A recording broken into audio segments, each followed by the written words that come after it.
subscribe now and press the bell icon. Never miss an update. अस्सलाम वालेकुम students. Thermoregulation of animals में second category और B category है according to source of heat production.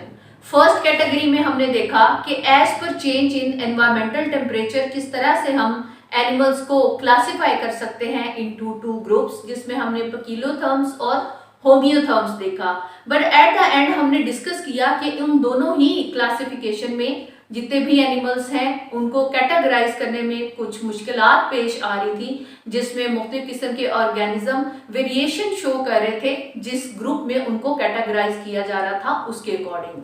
तो उसके लिहाज से फिर एक नई क्लास इंट्रोड्यूस करवाई गई जो कि कैटेगरी ए से ज़्यादा वैलिड थी, और इसमें हम एनिमल की बॉडी में जो सोर्स ऑफ हीट प्रोडक्शन है उसकी बेसिस पे उनको कैटेगराइज करते हैं। इस क्लासिफिकेशन में जो मुख्तलिफ किस्म की डिफिकल्टीज अराइज हुई with in the first classification, उनको भी काफ़ी हद तक सॉल्व किया गया। इसमें मेनली 3 कैटेगरीज हैं, जिसमें एंडोथर्म्स, एक्टोथर्म्स एंड हेटेरोथर्म्स शामिल हैं। सबसे पहले बात करते हैं एंडोथर्म्स की। जैसा कि नाम से ही जाहिर हो रहा है, एंडो का मतलब होता है विद इन या अंदरूनी तौर पे।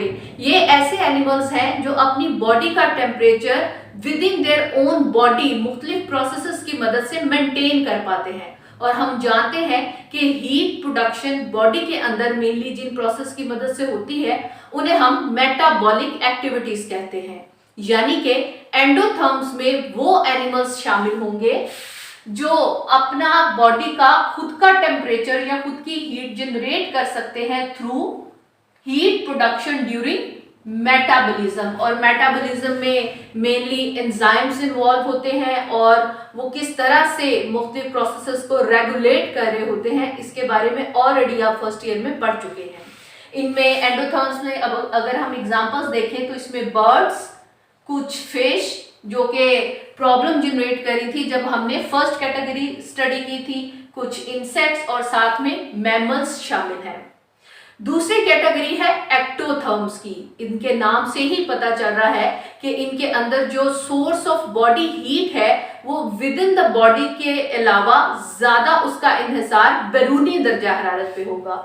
यानी कि ये low level metabolic heat produce तो करते हैं विद इन द बॉडी, लेकिन ज्यादातर ये अपने सराउंडिंग से हीट को अब्सॉर्ब करते हुए अपने बॉडी का टेम्परेचर मेंटेन रख पाते हैं।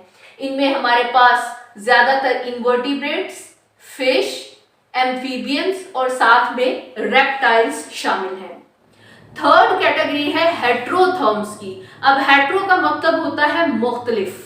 अब इसमें कौन से एनिमल्स शामिल हैं? इनमें ऐसे एनिमल्स शामिल हैं जिनमें काफी ज्यादा वेरिएशन पाई जा रही है in terms of degrees of heat production, और ये अपने बॉडी टेम्परेचर को रेगुलेट नहीं कर पाते with in a narrow range. इनमें हमारे पास बैट्स और हमिंग बर्ड्स शामिल हैं।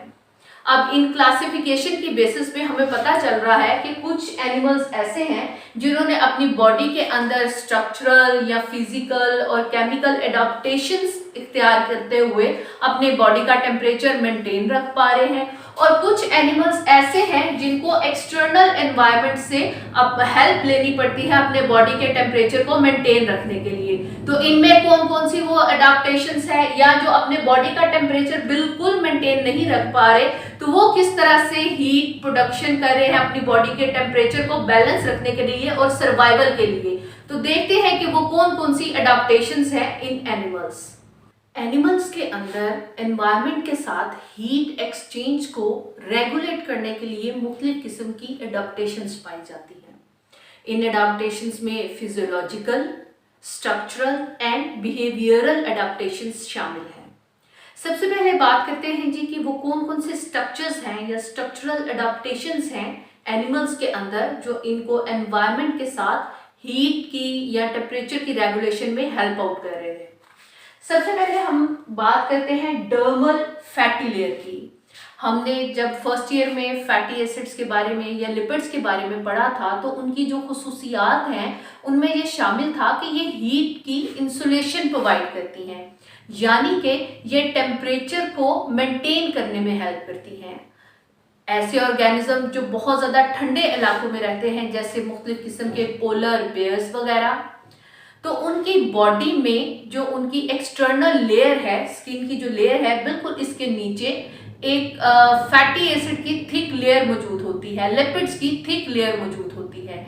ये लेयर उनको एक्सटर्नल कूल एनवायरनमेंट से बचने के लिए हीट की इंसुलेशन प्रोवाइड करती है, जिसकी मदद से वो अपने बॉडी के अंदर जो दर्जा हरारत है उसको मेंटेन रख सकते हैं और अपनी जो बॉडी हीट है उसको कंजर्व कर सकते हैं। इस तरह से वो चेंजिंग एनवायरनमेंट में भी अपने बॉडी टेम्परेचर को रेगुलेट रख सकते हैं। इसके अलावा दूसरी स्ट्रक्चरल अडेप्टेशन की बात करें तो that is the presence of sweat glands.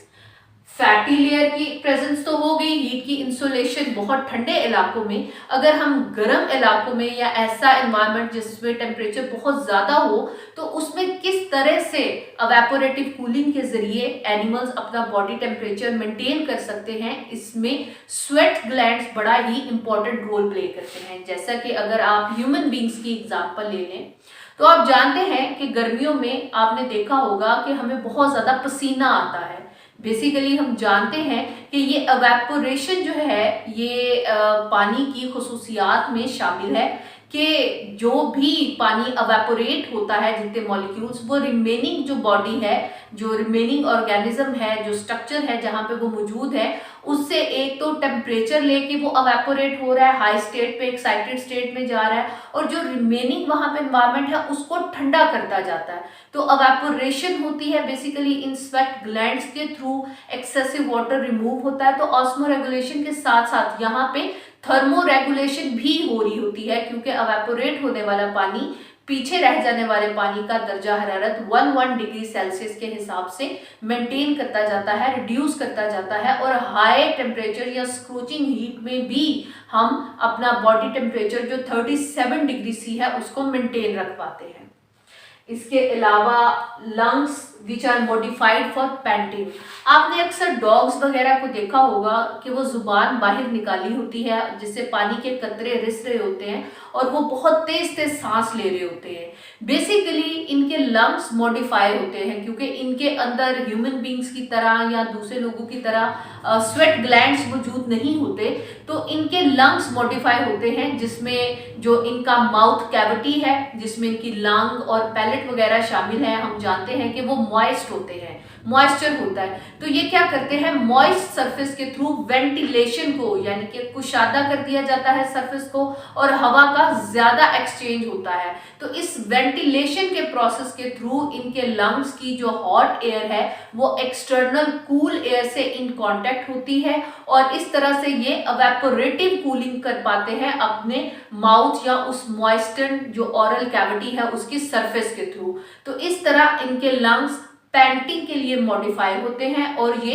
Heat loss करके अपने बॉडी का टेम्परेचर, अगर एक्सटर्नल एनवायरनमेंट में बहुत ज़्यादा अगर गर्मी वगैरह है तो वो ये अपने बॉडी का टेम्परेचर मेंटेन कर पाते हैं। बिलखसूस अगर ये कहीं से भाग दौड़ करके आए या खेल के आए, जैसे या वॉक करके आए आपके साथ, तो उसके बाद अक्सर जब ये थक जाते हैं तो ये बहुत ज़्यादा पैंटिंग करते हैं। वेंटिलेशन इनकी ओरल कैविटी से हो रही होती है, क्योंकि जब ये वर्कआउट करते हैं तो इनकी बॉडी के अंदर मेटाबॉलिक प्रोसेस इन्हांस होता है, हीट की प्रोडक्शन होती है, तो उस एक्सेसिव हीट को वो इस तरह से लूज करते हैं और बॉडी के टेम्परेचर को मेंटेन करते हैं।